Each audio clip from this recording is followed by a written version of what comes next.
Hey, Riverside Rockets, it's Mrs. Wilkenbush here. We are reading Galaxy Games The Challengers by Greg R. Fishbone. Today, our assignment is chapters 5 and 6. So that's what we're going to get started with. Tokyo, Japan. Dakai ducked behind a vending card machine and braced himself for the explosion. Not for the safe and the fun kind of explosion that lit up the sky during a summer fireworks festival, but the unpredictable violence that happens when you taunt a bull, or when you tease a sumo wrestler about his weight, or when you make fun of a high school video game champion who's just lost to an 11-year-old girl. Exactly the kind of explosion was only seconds away. From his hiding spot, Dakai saw Jun Takada swagger through the neon archway into the Pack Punch video arcade with Raku at his side, pretending to be a coach. Today, Raku was even wore a gray sweatshirt and a whistle around his neck. On the far side of the room, a bank of 5 Techno Fight Extreme machines played through their demo scenes while making punch kick slap noises over an electronic soundtrack. The middle machine was one of Tamazawa had used to ship June's butt, and taunting picture of Miss Tamazawa now hung on the wall above the machine. My fault, thought Dakai. He turned his head slightly and spotted Mr. Mori standing at a nearby counter next to the bank of surveillance video screens. Flashing colored lights glittered off of the arcade's owner's spectacles as he polished 100 yen coins and with a yellow stained cloth. Mr. Mori didn't seem to be paying attention to anything but those coins, but Dakai knew better. All those video screens and microphone controls weren't just for show. 10 minutes earlier, Dakai had been showing the judo magazine he'd found to his friend Katsuro Tabe. They were 50 away from Mr. Mori's station and masked by sounds of taco dance and missiles at machines that hadn't mattered. Suddenly, and without warning, Mr. Mori had appeared out of nowhere. Before Dakai could twitch his fingers, the magazine slipped out of his grasp. "What is this?" Mr. Mori asked. "That's Tamazawa-sama," said Katsuro in reverent tones. "She's the one who beat Takada-sama at his own game." A flash of red neon reflected off of Mr. Mori's spectacles. "Ah, yes, I remember like it was yesterday." "It was yesterday," said Dakai. Mr. Mori chuckled. "So much noise, such celebration, and what a look on Takada-kun's face. It's been years since this place has been shaken up like that. Such an accomplishment deserves recognition, nay?" Dakai had protested as hard as he could. He had warned Mr. Mori that June would be upset if he saw the picture, but the arcade owner refused to listen. 2 minutes later, Mr. Mori had the magazine cover mounted in the elaborate wooden frame that used to hold the picture of Jun Takada. The kanji characters for Grand Champion were etched in the wood and painted in red, white, black, and gold. Dozens of gamers had cheered and laughed as Mr. Mori hung the picture above the Taco Fight Extreme game. Now, as June walked through the arcade, they all fell silent. When June said hello, nobody would look him in the eye. The big gamer's muscles twitched like a deer in a hunter's crosshairs. June had noticed the picture yet, but somehow he sensed that something was wrong. Raikun moved and spoke his coaching patter as always. "You're still a champ, senpai. You just need a little practice to get back on top. Set yourself up for a solo game, and I'll put some more cash on my game card." As Raiku passed by, Dakai grabbed his brother by the arm and whispered, "Nissan, you have to get Takada-sama out of here. It's for his own good." Raiku pushed Dakai away. "For his own good, he needs to get back in the game. But when he sees Tamako-san, your girlfriend, she's here." "No, yes. She's not my girlfriend." Raiku glared. "Is she here?" "Not exactly." Dakai darted up toward the picture. Raiku snorted. "Don't bother us with your nonsense, Dakai-kun. That little girl got lucky. Anyone can have a lucky game, but it was just a fluke. Nobody has ever beaten Takada-senpai 2 times out of 3, and nobody ever will." He continued onward without paying Dakai any more attention. Dakai glanced over at Mr. Mori. He thought about giving him one more warning about June's temper until he had noticed the amused smirk on Mr. Mori's face. The arcade owner knew exactly what would happen when June saw that picture, and he didn't even care. Jun Takada settled in the machine directly under the shrine to Tamako Tamazawa. The judo girl with the hunter elf Zaida keychain seemed to be staring directly down at him. A crowd of amused gamers moved in slowly, with none of them daring too close. Katsuro snapped a picture with the mobile phone. June played his game, still without looking up.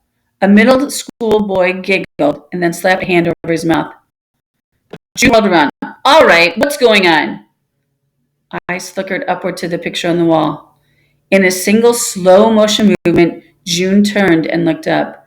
His jaw dropped, his fist clenched, his ears reddened from the sudden burst of laughter at his expense, and nobody was laughing harder or louder than Mr. Mori himself. I am the champion, June roared. If I lose, it must be because these crummy machines were rigged against me. He pounded his fist on the Technofight Extreme console and kicked the front of the machine hard enough to blur the screen. Mr. Mori quickly closed the distance between himself and the teen gamer and clamped his fingers on June's shoulder. Nobody abuses my game machines. Leave now and do not ever return. Don't worry, I won't. June's words would deliver with strength and defiance of a warrior from a samurai drama on television. He then spoiled it by crying like a baby from the pressure of Mr. Mori's hand on his shoulder.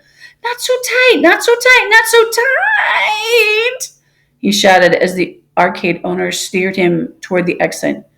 You won't see me in here again either, Raikou announced. Even if the world came to end this week, I wouldn't stop here to say goodbye. This dump doesn't deserve a grand champion like Jun Takada. A few gamers applauded as Raikou walked away. Takai put his throat to his own dramatic speech. I think I will stop playing video games here after my money runs out, he stated. And I won't put any more credits on my pack punch card until tomorrow. Somehow the speech didn't come out as strongly as Dakai had hoped. It had been embarrassing if anyone had been paying attention to him. Middle solar system. 575 million miles from Earth and 62 hours before the most important event in human history, the pilot of the silver spaceship watched his screens through two bleary eyes. He kept the third closed while he took turns resting different portions of his brain. The intercom beeped and flashed. The pilot blinked, his third eye open, and whipped out a tentacle to slap the activation button. Yes, Captain? The captain's young voice bubbled over with enthusiasm. Pilot, have you noticed the view outside? It's so pretty. The pilot glanced at his magnifying screens. On the starboard bow was the approaching crescent of the Jupiter with its branded atmosphere of raging storms. Yes, Captain, it is pretty, but once you've seen one gas giant, you've seen them all.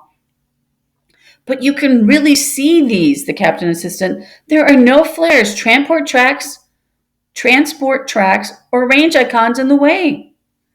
Yes, thank you for pointing out the navigation data provided by the inhabitants of the system, said the pilot bitterly. It's the reason I must stare constantly at my control screen, and in the case of sudden course correction is required. Ah, yes, said the captain. Well then, why don't you go back to doing that, and I'll go back to enjoying the view. Wonderful, the pilot bit his face tentacles and thought of all the choice words he'd have for the girl if she weren't the captain, and if she also weren't the ambassador's daughter child. Tokyo, Japan. Dakai slid his game card into the front slot of the Robo Maze game. The screen welcomed him back, recalling his robot's configuration and the last level he cleared. It told him that his card had less than 500 yen on it and would soon run out of money. Between dodging waves of enemy drones, Dakai's eye flicked toward the bank of the Technofight Extreme machines. It had been an hour since Jun Takada had left the arcade forever, and Raikou along with him. Katsuro had gone home soon after that. Mr. Mori had taken down the picture of Tamazawa, and the arcade owner was now tinkering with the screwdriver and flashlight in the exposed guts of the broken machine. As his robotic sphere churned through another level of Robo Maze, something caught Dakako's attention at the neon archway over the entrance. A breath caught in his throat. It was her. Tamako Tamazawa, the judo star who had beaten Jun Takada at his own game. Takai watched Tamako glance anxiously over her shoulder, causing her pigtails to whip around her shoulders. Then she nodded and ran straight at Takai. His fingers slipped on the controls, and his robot nicked the side of the glowing hoop and disintegrated. Game over. Sumi-san. Tamako excused herself as she pushed back Takai and wedged herself into the gap between his robo-maze console and the City Crisis machine that wasn't being played just then. It was such a tight space that Takai hardly believed anyone could fit into it. But Tamako folded her thin arms and legs to make herself smaller. Please don't let me disturb your game, she whispered. Pretend I'm not here. Okay. Are you in some kind of trouble? No, she winked. Not yet. Takai wondered whether Jun Takada had come after the girl to avenge his video gaming honor, but that was a silly thought. Tamako Tamazawa was the judo champion. In a real-life fight against her, Jun wouldn't fare any better than his sliced-up Techo Fight character had. Takai kept one on in the main entrance until a short old woman showed up to the arcade. It was the same old woman who had cut short Tamako's last visit, except now she looked even angrier.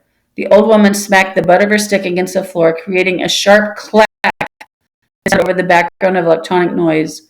All the arcade gamers looked up in surprise. Tamako-chan! The woman snapped. Takai saw Tamako flinch at the sound of her name. He hummed the Robo Maze theme song and tapped the controls to cover any noise Tamako might make. I know you're here, Tamako-chan. The old woman walked the set around and beeping and flashing machines peering into every nook and open space. Takai sidestepped to block the woman's view just as she walked by. He tried to smile as he did so, but the intensity of the old woman's scowl made it impossible for him to look at her. The old woman circled the arcade, ending up back at the main entrance. You'll be sorry if you don't come with me. Do you hear me? You'll be sorry.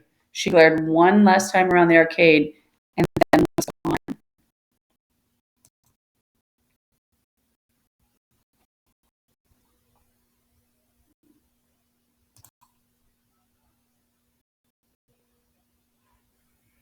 Sorry, guys, I'm having a little technical difficulty with my...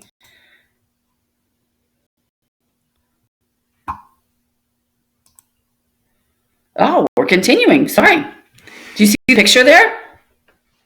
Tamako stretched her arms and allowed Takai to help her out of the cramped space between the game machines. Okay, now I'm in trouble. The old witch will probably send me to bed without supper for a month. Is she your grandmother? Asked Takai. Tamako shook her head. I call her Obi-chan, but she's not really my grandmother. She's my grandmother's mother, and the worst taskmaster of her generation. She made whipping gestures with her whisk. Chikow! Chikow! Chikow! I'm sorry to hear. She never lets me have any fun, Tamako continued. It's always practice, practice, practice. Exhibition, exhibition, exhibition. Fight, fight, fight. I'm so sick of it all. Why can't I just play games with my friends like any other normal kid? Well, why can't you? Takai asked.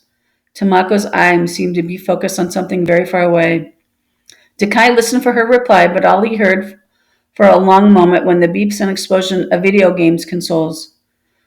Because I don't have any friends, she said at last. I mean, sure, I had plenty of them in my old school, but not here in the city. Here I'm just a creepy girl with a bunch of judo moves and a scary great-grandmother.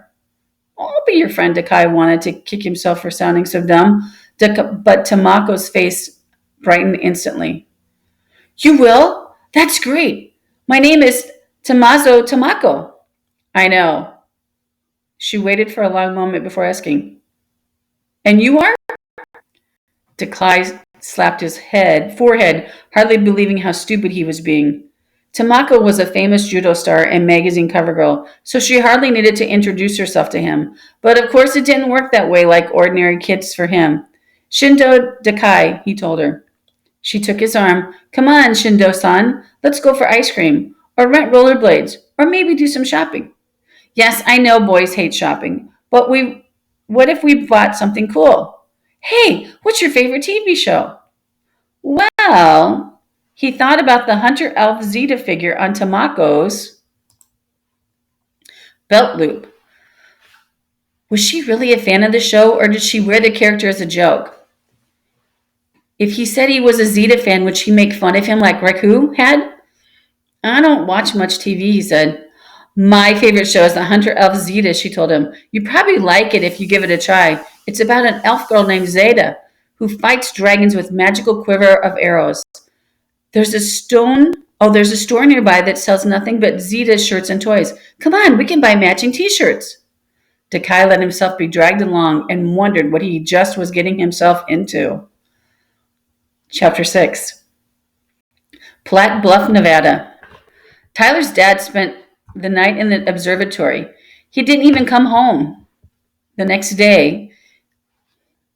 Sorry, more technical difficulties here.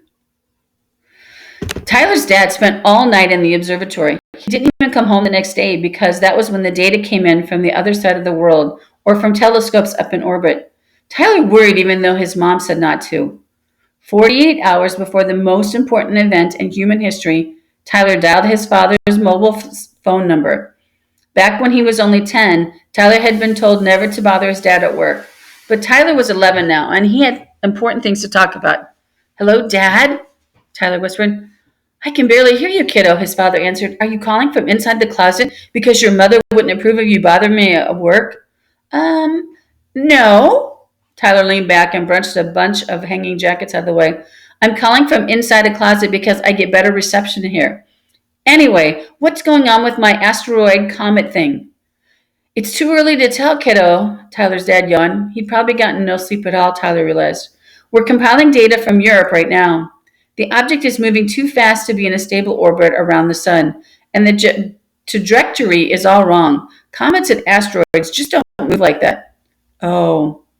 Tai Sato is one mystery after another, but we'll figure it out. Astronomers in 16 countries are looking into it now, even if nothing else comes from our efforts. We'll bring the world community together on this, and that's never a bad thing. That's great, said Tyler. With so many other astronomers on the job, you'll be able to come home soon, right? I hope so, but it's hard to say. We've never seen an object quite like this before, and there's so much work to do. I've got to go now. Say hi to your mother and Amanda for me. I will, Dad. Come home soon, okay? Tyler said, but his father had already hung up. Middle solar system. 430 million miles from Earth, the Medranian captain held a book up between her two tentacles. She flipped pages with the third tentacle and took notes with the fourth. Galactic history was such a snooze. The only thing that kept her awake through her lesson was the horrible sound from the bathroom of her quarters. The intercom beeped and flashed. A call from the bridge, she noted with distaste. Normally, the captain would be glad for an excuse to put her homework aside, but the pilot was such a grump and more cranky than ever since they'd arrived in the system. Yes, pilot, she asked. Quantum call for you, Captain, he stated. It's the ambassador. Put him through, please. Of course I will, said the pilot. It's what the ambassador has requested. The holographic display crackled to life at the image of the Mandranian ambassador. Hello, Father Parent, said the captain. Mafraza, what in the galaxy is that horrible sound? The captain looked back at the bathroom portable. Oh, it's just some local music. The natives of this system are welcoming our ship with a big parade. Check out that picture, you guys. A parade, her father asked skeptically. Arturvo didn't mention a parade. Oh, but it's the grandest parade I have ever seen. Our embassy ship is surrounded by flotilla of transports, a myriad of displays flaring around every planet in the system. All manner of native songs and dances are being broadcast over the local quantums. Well, that does sound appropriate. Very appropriate, Mafraza agreed, looking out at the empty blackness outside her cabin window. I'm so glad you approve. I applaud the sentiment, even if their musical taste is suspect. I thought at first you were being tortured, or we'd have to dig into the government coffers for your ransom. Father Parent, Mafraza tried her best to sound outraged. You're the one who always taught me tolerance of the cultures of other species. Well, that music makes me want to reconsider. Has a challenge been made yet? Not officially. They're very strict about protocol here. I won't meet the local captain until all the welcoming ceremonies are over, and that might take a couple hundred pulses yet. So it's not too late for you to withdraw from the system? It would be a great dishonor for me to leave now. Mafraza's father sighed through all of his nose holes, and she knew what would be coming next. You established yourself already by defeating the Osmidians. Your obligation under the challenge season has been met, and there is nothing else to be won by accepting an invitation to such a backward system. They are not backward, she stated. They are advanced and cultured as, well, not Madria, but perhaps they are as advanced and cultured as the Kregan Empire. My daily friend is advanced and as cultured as Kregan Empire, though. I've never thought to meet with it in the gaming arena. Sorry, in the gaming arena. Do as you wish, daughter child, but be careful and mind the pilot. I will, father parent. Quietly she added, I love you, but the ambassador had already broken the connection. Platte Bluff, Nevada. Tyler went over to Eric's house after school. None of Tyler's 11-year-old friends were around and decided that hanging out with a 10-year-old wasn't so bad, especially since Eric's had a basketball hoop in his driveway and Tyler always shot shot better there than at school or in the park. Tyler and Eric took turns shooting from the painted free throw line, pretending they were NBA stars playing in Eric's driveway stadium. Eric Parker goes to the line to shoot two, said Eric, doubling as his own announcer. With the game tied, Parker only needs one to win the game. No way, said Tyler. Parker looks around the sold-out crowd of 20,000 fans. They've screamed themselves hoarse through 5 overtime periods. Now they're all silent as Parker takes his first free throw shot. Except all for Tyler Sato fans, Tyler added. They're booing Parker and waving banners to distract him. Boo! Boo! Boo! How rude! Eric threw a shot at the basket mounted on his parents' garage. The ball bounced off the rim and nearly knocked off his glasses on the rebound. And the crowd goes wild! Tyler ran around the stockyard fence that separated Eric's driveway from the next door neighbor's side yard. He held out his right hand to collect high fives from imaginary spectators on the other side. 50,000 Tyler Sato fans hold up. Eric Parker is a loser signs. Eric's driveway stadium only holds 20,000, Eric reminded him. While Parker was taking forever to shoot, the Tyler Sato Construction Company built extra seats and sold 30,000 more tickets. Eric adjusted his glasses so he could glare at Tyler over the top of the frames. Eric Parker pauses between his first and second free throw shots so Tyler Sato can wake up from his crazy dream he's having. Are you awake now, Tyler? Tyler pointed at the sky. The Tyler Sato Construction Company removes the stadium roof. Now the good blimp can zoom in on Eric Parker missing the second shot. In your dreams. Eric threw the ball, swish, right through the hoop. The crowd goes wild as Eric Parker wins. But Tyler Sato takes his last possession. Tyler grabbed the ball on the second bounce, dribbled past Eric, and down the driveway to the sickly green shrub that marked the clearance line. It doesn't matter, Eric called after him. The clock runs out. Except that Tyler Sato has activated his time travel sneakers. Tyler turned to face the basket. Now he can make one last drive down the lane. Eric put out his arms and positioned himself to block Tyler from approaching the hoop. The referee blows his whistle. Sato has committed a time-traveling violation. The good blimp lands on the referee's head. There's nobody left to stop Sato from taking a shot. Come on, Tyler, give me the ball. Eric pushed Tyler back a few feet at a time until the driveway met the sidewalk. Tyler's sneakers landed on the yellow X of the chalk he'd drawn on the ground before the game. Tyler grinned, gripped the ball, and straightened up to take a shot. Wait, said Eric. Come closer to the basket. You can shoot from the foul line for the win, and I won't even block you. Tyler shook his head. In Eric's driveway, he'd played better than anywhere, but from his lucky spot on the sidewalk, he was invincible. Tyler Sato takes his patented corkscrew jump shot that only he can make. Tyler jumped and turned around in the air and launched the ball at the basket. It bounced off the backboard and in. No!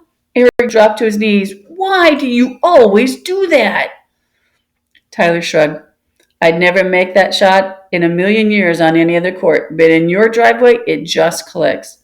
Tyler waved at his imaginary fans in the imaginary bleachers. The game ends and 100,000 Tyler Sato fans pour onto the court. 100,000 people can't fit on a basketball court, says Eric.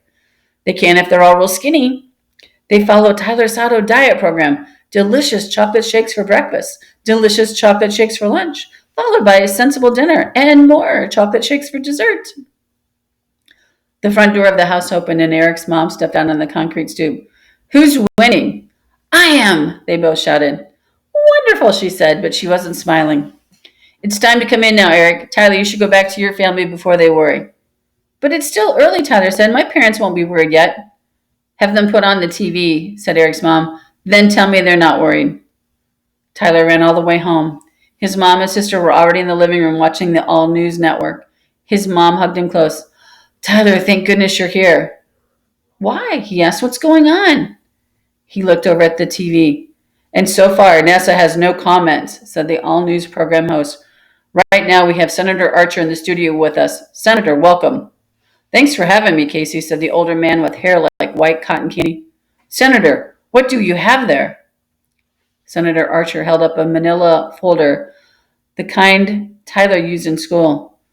This is a file that's come to me from a friend at NASA. For the past 2 days, our government has been tracking an object that's on a collision course with Earth. We only have 46 hours until the most important event in human history, and possibly the end of human history itself. Tyler felt something catch in his throat, and he couldn't breathe. Was the world really coming to an end? He couldn't even imagine it. His mom was crying while Amanda stared at the TV. What can you tell us about the object? Asked the reporter. The senator opened the folder. There's not much information here.